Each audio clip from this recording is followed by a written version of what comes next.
ubu ngubu mu Rugezi twigakangaramuriza bwije ari amahoro umwanzi atabashe kugera mu baturage. Ubirebye neza biriya ni nko urusaku wumva kuba baratewe bakagera kwa Murima bagasenya ibintu byari bihari.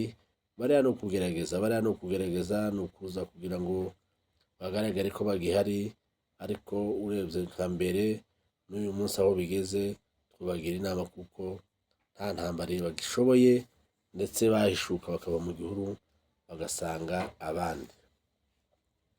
Reka dutinde ku makuru twakwita ko ari amakuru y'amateka y'ubwa mbere kuva iyi ntambara yaba. Ni amakuru avuga kuko leta ya Congo Kinshasa igiye kuzaganira na M23 AFC. Ibyo biganiro bikazaba ku minsi 9 y'ukwezi kwa kane muri uku kwezi mu gihugu cya Qatar, mu murwa mukuru witwa Doha.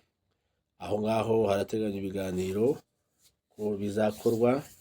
Ayo ni amakuru dutegeranije amatsiko menshi cyane, ariko kabakurikiye televiziyo ya France 24 byakomeje kuvugwa cyane no mu binyamakuru dufite, nuko hateganywa ibiganiro mu gihugu cya Qatar, ibiganiro by'amateka akomeye wenda twizera kuko ariyo yavamo amahoro cyangwa ariyo yavamo igisubizo kugira ngo intambara zibera mu burasirazuba bwa Congo turebe ko zahagarara.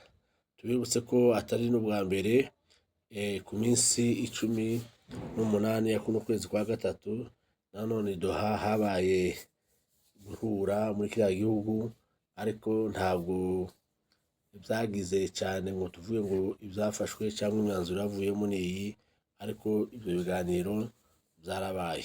Ndetse no mu gihugu cya Angola murabyibuka, mu kapitali yaho ya Rwanda naho ibiganiro byarakozwe, hakomeje guhamagazwa bavuga ko abantu bagomba kuganira ndetse bagahagarika intambara bita CCRF, ariko nanone ntibyakomeje kugira umusaruro. Ariko amakuru nk'aya tuvuze kuri iyi minsi dutekereza ko 9 y'ukwezi kwa kane izaba ari amateka akomeye cyane.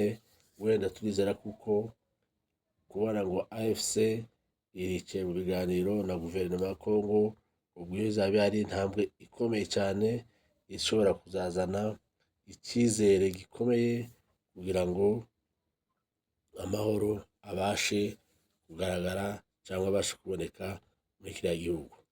Ikindi tuvuga ku bijyanye n'ibyo biganiro ni uko muri aya makuru y'amahoro igihugu cy'Ubudage, Alemanye n'ibihugu by'Uburayi, Ubwongereza ndetse n'ibihugu bikomeye nka Amerika na Canada, bose baravuga ko bagomba gushyigikira inzira y'amahoro, inzira itari intambara, kugira ngo barebe kuko intambara yahagarara mu burasirazuba bwa Congo. Biragaragara ko mu by'ukuri uyu munsi hejo ku munsi umwe w'ukwezi kwa kane igihugu cya Congo bakiriye ambasaderi w'Ubudage kugira ngo asaba ko hakorwa inzira imwe, ari inzira y'amahoro kugira ngo intambara ibashe guhagarara muri kiriya gihugu.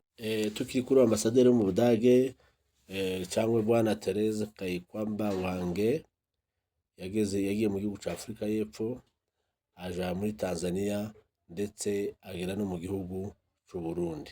Murumva ko atari Qatar gusa, ndetse n'ibihugu by'Uburaya bikomeye nka biriya nabyo zahagurutse kugira ngo birebe ko intambara iri muri kiriya gihugu cya Congo ishobora guhagarara. Nimba ambasaderi w'Ubudage agera mu Kinshasa, akagenda akaja muri Afurika y'Epfo, akagera muri Tanzania, akagera ndetse n'i Bujumbura n'i Burundi, ibyo byose ni ibigaragaza ko barajijwe cyane inshinga n'ibibazo bibera mu gihugu cya Congo. Tukaba tubabwiye ko amakuru asa na masha cyangwa amakuru yabaye ashobora kuzaba y'amateka ni uguhura kwa M23